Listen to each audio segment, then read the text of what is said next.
معراج دوره اسماعیل سامانی. ببینید نقش نگارا رو. یه جا نوشتجات داره و همچنین نقش آریایی بودن.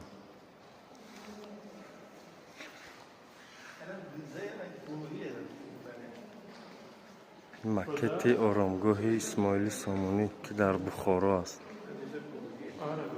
این ستونا رو ببین، نقش نگار داره.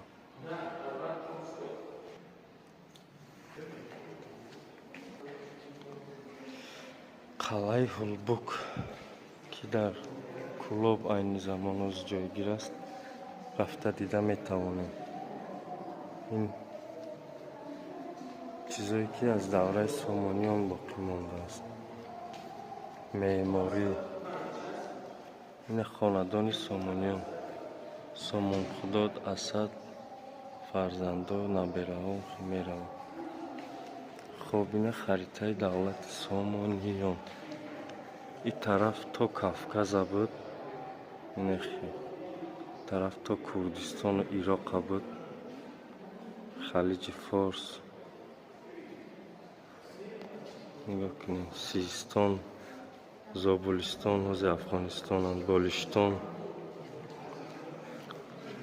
تخارستان، فرغانه. ببینید چقدر کلان بود. طرف میرفت تا قزاقستان و روسیه. بحر خوارزم هم در سامانیان داخل میشد. این مازندران،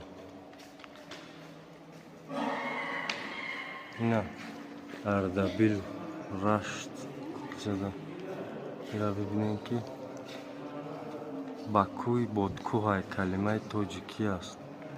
شیروان، آذربایجان، ارمنستان، گرجستان، کردستان و همچنین بیشکک پایتخت قرقیزستان. معناش پیش کوه دیگه است. پیش کوه، شهری که در نزد پیش کوه است، بازی بیشککش کردن.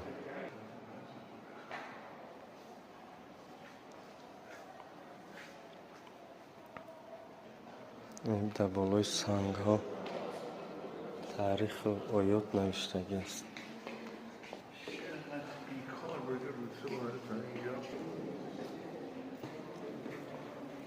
آثارخانه ملی تاجیکستان در شهر دوشنبه.